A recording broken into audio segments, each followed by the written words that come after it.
कुछ तो लोग कहेंगे, लोगों का काम है कहना।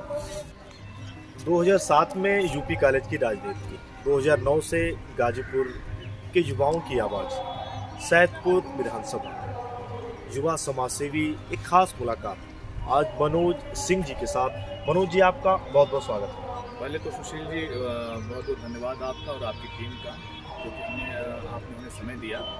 और मैं आपके माध्यम से पूरे जनपद वासियों को प्रणाम नमस्कार करना चाहता हूँ, सभी को राम राम कहना चाहता हूँ और उम्मीद करता हूँ कि हमारे जनपद वासी स्वस्थ और खुशहाल हों। अगर मनोज जी राजनीति की बात करूँ तो मैंने सोशल मीडिया पे भी देखा या फिर लोगों से जब बातें की तो ऐसा लगा कि कभी एक समय था जब मनोज जी का ये मन में था कि यार राजनीति छोड़ देते हैं, राजनीति सही नहीं है। लेकिन फिर एक बार ऐसा हुआ कि नहीं यार, राजनीति मुझे करनी है, कुछ तो करना है। देखिए, हुआ क्या कि मैं 2007 में यूपी कॉलेज का छात्र था और 2009 में वहाँ हमें कुछ कांग्रेस नेताओं से हमारी मुलाकात हुई। हमें लगा कि नहीं, हम जो है समाज की सेवा करना ही हमारा परम लक्ष्य हो सकता है, नौकरी नहीं। जैसे हमारे दिमाग में ऐसी बातें आई। 2009 में हम कांग्रेस को ज्वाइन किए और गाजीपुर चले आए। पढ़ाई जीवन हमारा अधूरा रहा और 2009 से 12 तक हम गाजीपुर कांग्रेस के लिए काम किए और 2009 में लोकसभा चुनाव था, हमने बढ़ चढ़ कर हिस्सा लिया। कांग्रेस में कोई कैंडिडेट नहीं था, सपा को का समर्थन था कांग्रेस के लिए, लेकिन हम लोगों ने बढ़ चढ़ के हिस्सा लिया और राधा मोहन जी को सांसद बनाया। यहाँ से बड़ी खुशी की बात होती है कि हमने जिसका समर्थन किया वो आज सांसद बन करके गाजीपुर की आवाज़ को उठाने के लिए संसद पहुँचा। और दुख इस बात का होता है कि वह आवाज़ बन के जो गए थे वो आवाज़ें दबी की दबी रह गईं और वहीं से हमें घिरा हुआ कि नहीं, जो बड़ी मछलियाँ होती हैं छोटी मछलियों को खा जाती हैं। और कभी भी जो हमारे जनप्रतिनिधि होते हैं, जो विधायक सांसद होते हैं, प्रमुख होते हैं, जो भी हैं, वो छोटे लोगों की बातों को नहीं समझ पाते, ज़मीन की धरातल की जो समस्याएं उसको नहीं समझ पाते। जब वो प्रतिनिधि बन जाते हैं तो फिर बंद कार में, बंद गाड़ी में चलना पसंद करते हैं, बड़े बड़े लोगों के सामने में रहना पसंद करते हैं, लेकिन छोटों लोगों की बात करना, छोटे लोगों की समस्याओं का निराकरण करना, धरातल पर देखना तक पसंद नहीं करते। इसलिए हमें घृणा हो गया और हमने राजनीति 2012 में ही छोड़ दिया। अगर मैं आपसे पूछूं तो आपने कहा कि वनवासियों के साथ बैठना, बच्चों को ट्यूशन पढ़ाना, एक मैं कहूँ आपके दैनिक दिनचर्या का हिस्सा। लेकिन दूसरी ओर मनोज जी ये भी कहते हैं कि जो परसिमन की बात होती है, सुरक्षित सीट का मसला भी काफ़ी जोर पकड़ रहा है। और दोनों पहलुओं पर मैं चाहूँगा आप जरूर बताएं। देखिए, वनवासियों के साथ जुड़ना, गरीब कमजोर तबके के साथ जुड़ना, ये मेरे खून में है। मतलब मुझे लगता है कि अगर मेरे देश का कोई भी व्यक्ति भूखा सो रहा है तो मनोज सिंह भूखा सो रहा है। अगर कोई भी व्यक्ति शिक्षा से, चिकित्सा से वंचित है तो मनोज सिंह वंचित है। तो मैं उनको अपना खून मानता हूँ, चाहे वो किसी जाति संप्रदाय मजहब के हों। उसमें मेरा कोई वो नहीं रहता है, अग्रेसिव नहीं रहता कि नहीं मतलब इनसे मैं क्यों मिलूँ। और मैं तो उनको अपने कंधे बिठा के चलना चाहता हूँ, उनके घर खाना खाता हूँ, कंधे बिठाता हूँ, उनके साथ फोटो खिंचाता हूँ, उनको शिक्षा देता हूँ, उनको चिकित्सा की व्यवस्था देता हूँ जहाँ तक हमसे संभव हो सकता है। ऐसा कोई द्वेष नहीं है कि मैं उनसे दूर रहना चाहता हूँ। लेकिन एक चीज़ है कि परिसीमन को लेकर के जो हमारी सीटें हैं सैदपुर, सादात और जखनिया, तो 2007 में सादात विधानसभा का विलय कर दिया गया जखनिया और सैदपुर में। इसके पहले 1952 में जब सादात विधानसभा अस्तित्व में आई थी तब से 2 से 3 बार बस जो है सामान्य रही, बाकी सीटें सुरक्षित रहीं। हमारी विधानसभा ने 3 मंत्री, 12 विधायक दिए। और जखनिया विधानसभा जब अस्तित्व में 1952 में आई थी तब से लेकर के आज तक आज़ादी को 75 साल हम मना रहे हैं, लेकिन सीटें सुरक्षित रहीं। वही हाल सैदपुर विधानसभा का रहा। सैदपुर विधानसभा भी बस 2 से 3 बार सामान्य रही, बाकी सीटें सुरक्षित रहीं। 2007 के बाद कॉन्टिन्यूटी बनी हुई है। वही हाल जखनिया का रहा, कॉन्टिन्यूटी बनी हुई है। इसको हम कहना चाहते हैं कि 20% माइनॉरिटी को लेकर के, 15% माइनॉरिटी को लेकर के, एक कम्युनिटी के लिए आप 80% कम्युनिटी को के गले में फंदा लटकाए हुए हैं, उनके पैरों में जंजीर बांधे हुए हैं, तो इससे विकास बाधित होता है, इससे समाज की समस्याएं हल नहीं हो पाती। आपको प्रतियोगिता के क्षेत्र में चीज़ों को खुला छोड़ना होगा। जिसकी जैसी व्यवस्था रहेगी, जिसका जैसा काम रहेगा, जिसकी जैसा समाज में पकड़ रहेगी, जो जिस नज़रिए समाज को देखेगा, समाज उसको वैसे चयन करेगा। आपने होता क्या है ना कि हमारा जब 1882 में मंडल हंटर कमीशन आया था, हंटर आयोग का गठन हुआ, उसमें क्या था कि ब्रिटिश साम्राज्य का हमारे यहाँ शासन था। तो 1882 में जब हंटर आयोग का गठन हुआ तो अंग्रेजों के द्वारा जो व्यवस्थाएं लाई गई थी, वह आरक्षण व्यवस्था लाई गई थी कि हमें शिक्षा चिकित्सा पे ध्यान देना है, कुछ लोग इससे वंचित रह जा रहे हैं, इस पर ध्यान देना है। फिर उसको 10 साल के लिए बनाया गया था। बाद में 1919 में जब चीज़ें कमज़ोर होती गई तो 1919 में फिर इसका गठन हुआ सेकेंड हंटर आयोग का।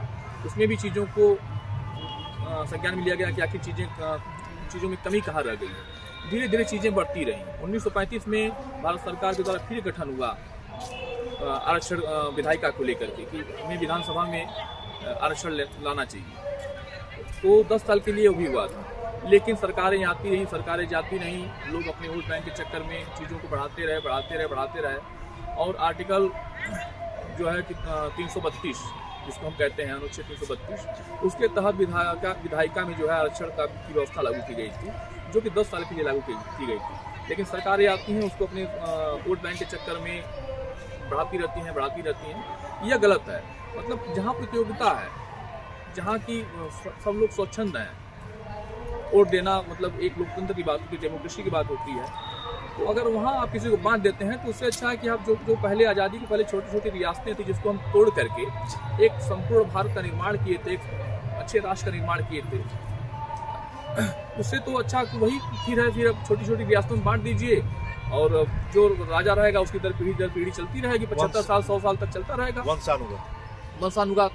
तो यह चीज़ें मतलब हमें बड़ी पीड़ा देती हैं। हमें क्या, पूरे समाज के लिए पीड़ादायक है कि जहाँ आप लोकतंत्र की बात करते हैं, डेमोक्रेसी की बात करते हैं कि हम स्वतंत्र भारत में यहाँ डेमोक्रेसी लागू हो गई है आज़ादी की बात से, लेकिन चीज़ें जो है बांध कर रख दी गई हैं। किसी के गले में घंटी लगा दिया गया, जैसे आप यहीं खड़े रहिए उसको बजाते रहिए। किसी के पैर में जंजीर बांध दिया गया कि नहीं आप आरक्षण में हैं, आप इसके लायक नहीं, आप इस प्रतियोगिता में हम भाग नहीं ले सकते।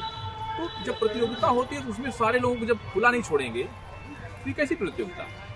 सैदपुर की अगर मैं बात करूं तो गाजीपुर में कुछ विधानसभा हैं जो कि विधायक होते हैं, हर 5 साल के बाद चुनाव है, लेकिन विकास से कोसों दूर, या फिर अगर मैं ग्राउंड पे आप लोगों के पास जाएंगे तो लोग कहते हैं कि भैया वो तो लखनऊ बैठते हैं, दिल्ली बैठते हैं, जो होना था वो हो गया। देखिए होता क्या है ना कि एक चीज़ बता दूं आपको कि जनप्रतिनिधि का मतलब क्या होता है, पहले तो जानना होगा। और मेरा यह कहना आपके माध्यम से है समाज के लोगों से भी, और जो अगर हमें सुन रहे हैं विधायक, सांसद, प्रमुख, जो भी लोग सुन रहे हैं, मंत्री, मुख्यमंत्री, तो उनको पहले ये समझना चाहिए कि जनप्रतिनिधि का मतलब क्या होता है। जैसे आपको उदाहरण के तौर पर बता रहा हूँ कि प्रधान का प्रतिनिधि होता है, मुख्यमंत्री का प्रतिनिधि होता है, विधायक का प्रतिनिधि होता है। तो वहाँ क्या होता है कि प्रतिनिधि उनकी बातों को फॉलो करता है, विधायक को फॉलो करता है, मुख्यमंत्री को फॉलो करता है। लेकिन जब यहाँ के लोग वोट ले करके प्रतिनिधि बन जाते हैं, जिनको हम जनप्रतिनिधि कहते हैं, तो यहाँ विपरीत हो जाता है। अब जब वोट पा गए तो फिर चलिए जनता की बात को नहीं सुना, जनता उनकी बात सुनेगी। देखिए यहाँ कितना उल्टा हो गया। पहले तो जानना है, उनको बताना है कि जनप्रतिनिधि का मतलब कि आपकी जनता के आर्डर को फॉलो करना है, जनता की समस्याओं को हल करना है, जनता की बातों को समाज शासन सत्ता में रखना है, इसलिए आप चुने गए हैं। ना कि आप आइए, आपका भाषण जनता सुने और आप बंद कार में जाइए, बंद कार में आइए, कोई मतलब नहीं है। इसके लिए नहीं चुनाव होता है। तो ऐसी मिथ्या लोगों के दिमाग में भरी हुई है। जो भी विधायक सांसद हैं भाई, उनको लगता है कि हम तो जनता हमको चुन दी, हम तो राजा हो गए, हमें दिल्ली रहना चाहिए, हमें मुंबई रहना चाहिए, हमें लखनऊ रहना चाहिए।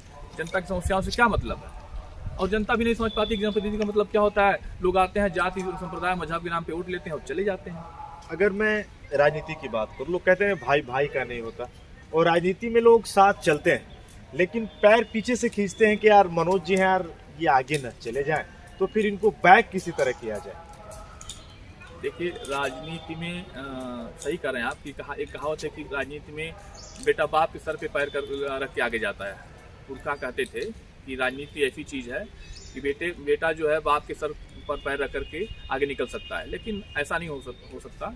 आप अपने काम को करिए। राजनीति एक ऐसी चीज़ है, राजनीति की परिभाषा लोग समझते हैं कि भाई एक कार खरीदिए, सफ़ेद कुर्ता पजामा पहनिए और 4-6 लोगों को पीछे बैठाइए, 4-6 बैनर पोस्टर छपवाइए और नेता बन जाइए। ऐसा नहीं होता। राजनीति का मतलब होता है कि धरातल पे जा करके आप समाज की में खड़े हुए अंतिम पंक्ति के व्यक्ति को जब आप समझ पाएंगे, उसकी समस्या को हल कर पाएंगे, तब समझिए कि आप राजनीति में हैं। और आप राजनीति के लायक हैं। तो मेरा मानना है कि कोई कितना भी पैर खींचे, जब जिस दिन आपने यह ठान लिया, अपनी आत्मा में बैठा लिया, अपने आपका जो चश्मा है आंखों का, उसको अपने आत्मा की नज़र से देखिए। जिस दिन आप उसको इस नज़र से देखेंगे कि नहीं, हमें मतलब समाज में जो व्यक्ति अंतिम व्यक्ति है, जिसको दुख है, परेशानी है, समस्या है, शिक्षा चिकित्सा के अभाव में परेशान है, अगर उसकी बात आप कर लेंगे, समझिए कि आप राजनीति में आपको कोई नहीं कर सकता, कोई नहीं कर सकता, चाहे कितना भी कोई बड़ा आदमी हो।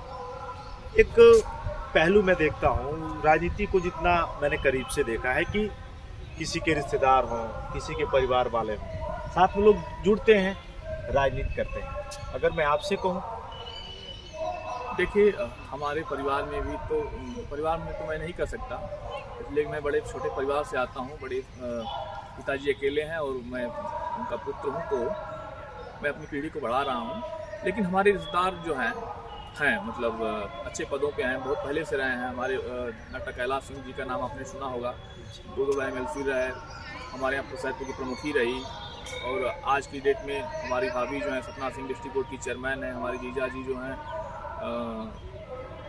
MLC हैं, विधान परिषद सदस्य हैं। लेकिन मैं कभी उनके पीछे नहीं गया, ना ही उनके नाम को लेकर के मैं कभी आगे बढ़ा, इसलिए कि उनका अपना देखने का नज़रिया है। वो समाज को किस नज़रिए से देखते हैं वो उनका मामला है, हम समाज को किस नज़रिए से देखना चाहते हैं हमारा मामला है। दोनों में फ़र्क इतना है कि वो एक संगठन से बंधे हुए हैं, किसी पार्टी से किसी संगठन से बंध करके काम करना चाहते हैं, वो पार्टी और संगठन की बात कर सकते हैं, उस पार्टी और संगठन के चश्मे से देखेंगे समाज को।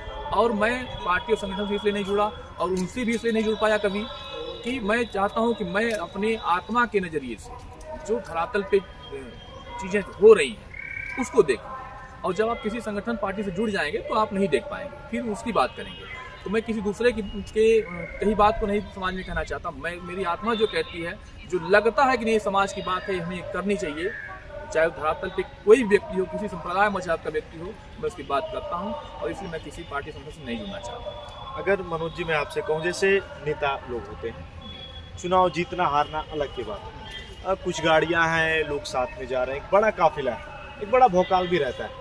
लेकिन अगर मैं कहूँ जब आम लोगों की बात होती है, आम लोगों की ज़रूरतों की बात आती है, या मैं कहूँ जहाँ 150 भीड़ की आवश्यकता होती है, तो फिर वही ज़मीनी नेता लोगों को याद आता है कि यार नेता तो वही।